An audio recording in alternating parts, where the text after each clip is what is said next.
Hey y'all, Professor Wolf here. This is a short video for students in my Net World Religions class at College of DuPage in fall 2024. This is Tuesday of week 3, September 3rd, 2024. You all have turned in 2 assignments so far, each of them on various chapters of the Judaism textbook written by Norman Solomon. I want to check in with you. Give you general view of how you've been doing, some general feedback, and make some suggestions for future work. So first thing I want to say is a lot of y'all are doing quite well. A lot of you are following the instructions and you're producing good work. Content is good, right? Let me say a little bit about comments I'm providing on submissions. So I do provide comments on homework submissions in Blackboard.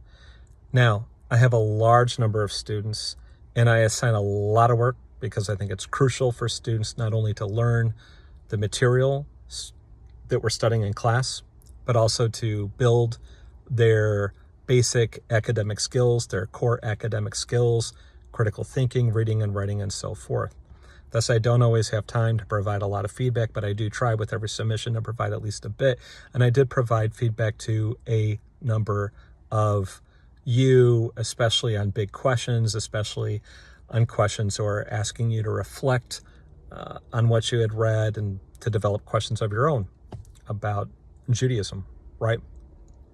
If at any point you decide you would like more feedback from me, more comments from me, I'd be very happy to provide it. Just send me an email. We could set up a time to meet on Zoom, in person. Be happy to give you more feedback. Happy to do that. Don't hesitate to reach out about that. Okay, 1. 2, even though a lot of you are doing pretty well, some of you are having some issues. One issue, and I'm going to be emailing a number of you about this shortly, is a number of you are including either the general instructions or the specific questions, or both, in your homework assignment submission. Now, as I explained in videos I've recorded previously, and as I also note in the assignment instructions, shouldn't do this. If you do it, it's going to be flagged as plagiarism. It's going to be flagged as plagiarism, and I'm going to have to ask you to resubmit those submissions, stripping out that material. Again, when you submit these assignments through Blackboard, it checks the assignment across the internet for matches. This is to discourage students from using sites such as Course Hero, right?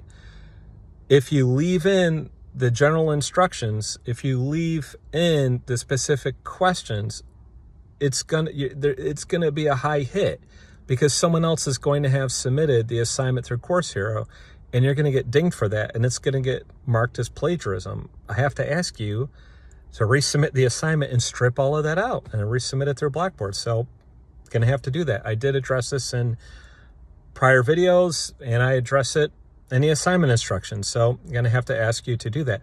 Some of you, it seems, are using ChatGPT. I'm keeping a list of students that seem to be doing that. As I say in the syllabus, if I make a determination that a student has used ChatGPT, they get a 0 on the assignment. And if I make a determination that a student has used it twice, they'll get a 0 for the course.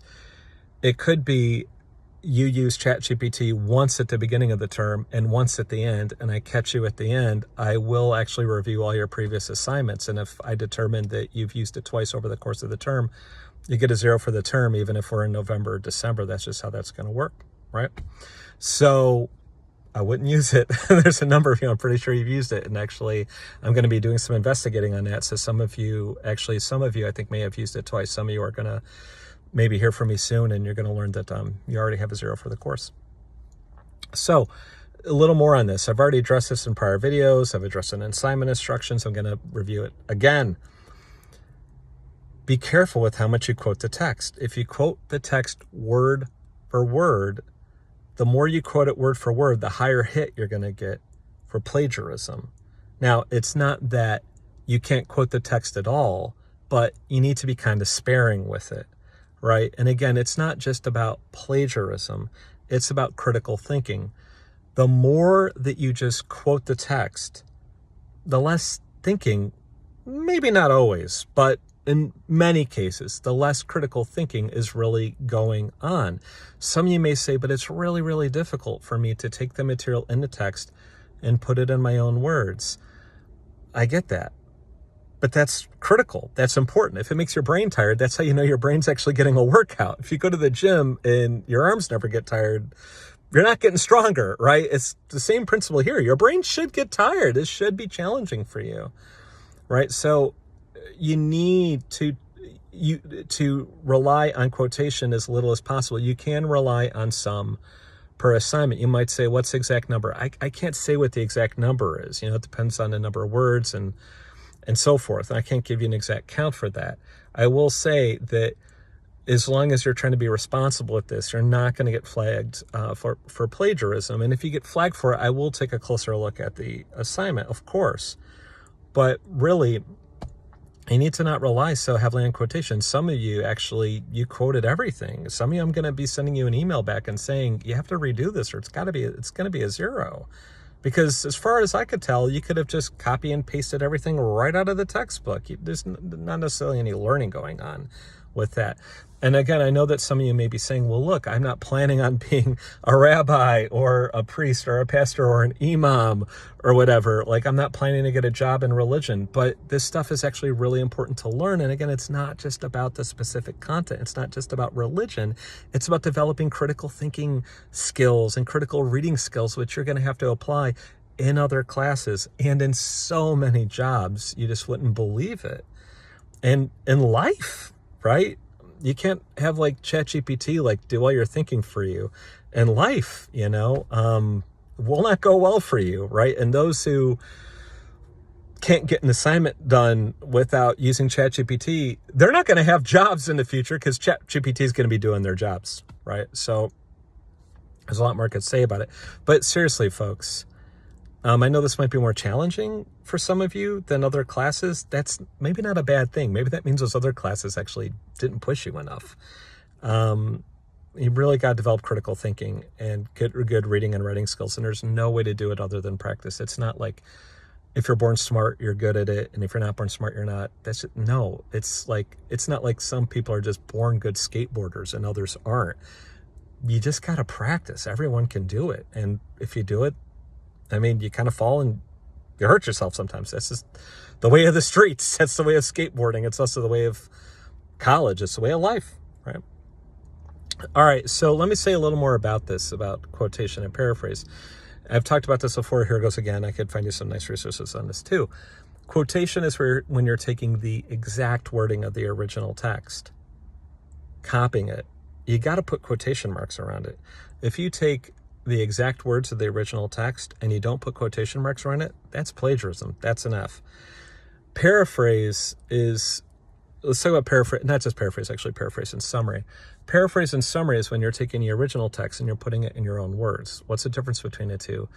It's usually understood to be one of length. Summary is when you're taking a long text and you're shortening it.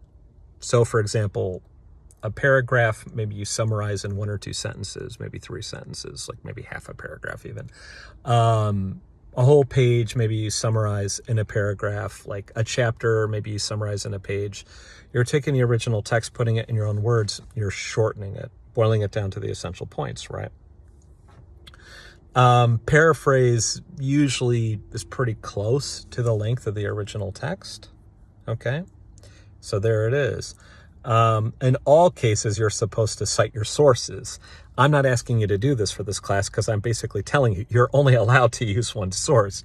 But in general, if you quote, paraphrase, summarize, yeah, you've got to cite your sources, right?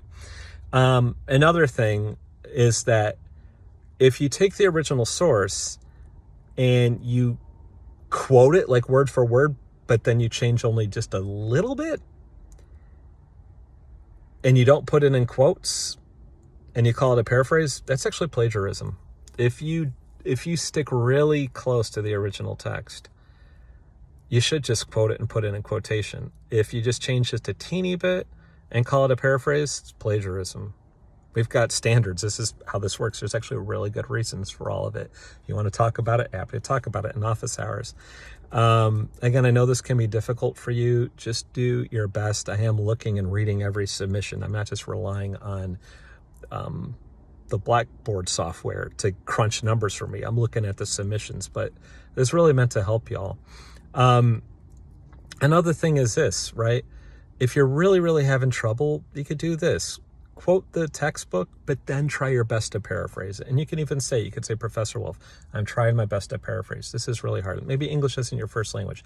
I have all the sympathy in the world for you. I've been studying Italian pretty intensely for about 10 years. I'm still terrible at writing in the language. I can't even imagine going to college in Italy. So if, especially like if English isn't your first language, just do your best with it, right? Again, it doesn't have to be pretty. You can even just put in the assignment. You could just say, Professor Wolf, I really tried to paraphrase this, but this is really hard for me to paraphrase. So here's the quote. Here's my attempt to paraphrase. That's great. I'd love to see that. We can even meet. Be happy to help you with your writing. I'm here to help you guys in any way that I can, right? Again, I'm not trying to, I don't think these expectations of mine are draconian. By the way, if you don't know what a word is, in the reading, or how you go look it up, I don't think it's draconian. Really, it's really meant to help you.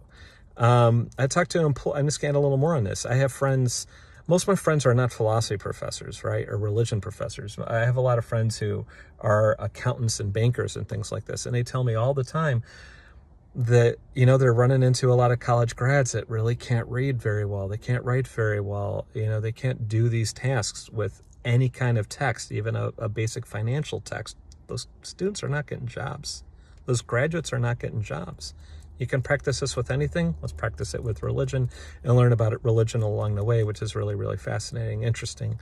All right, so anything else I want to say before I wrap up this video? Just a few things. I often have reflection questions, what seem to you to be most important, least important, interesting, so forth and so on. What questions do you have? I don't always have time to answer your questions. Quite a few of you I did answer your questions, but I don't always have time to do that. Time permitting, I will make some videos where I answer some of the questions y'all have about the readings, right? But if something is really a burning question for you, send me an email. Let me know. I'd be happy to get you references on it, be happy to get you sources on it. Just happy to make a video on it, happy to talk with you about it. If you want resources in any of these religions, I'm happy to help you find them. You might say, I want more sources on Islam, but only written by Muslims, maybe only by Shia Muslims. Fine, I'll help you find them. You might say, I'm really interested in Hinduism. I want to go talk to someone at a Hindu temple. I mean, you could use Google to look one up, but I'll help you find one if you want, right? I'm here to support you all in whatever way I can and connect with any resources that I possibly can. So anyhow, that's all for this video. Take care.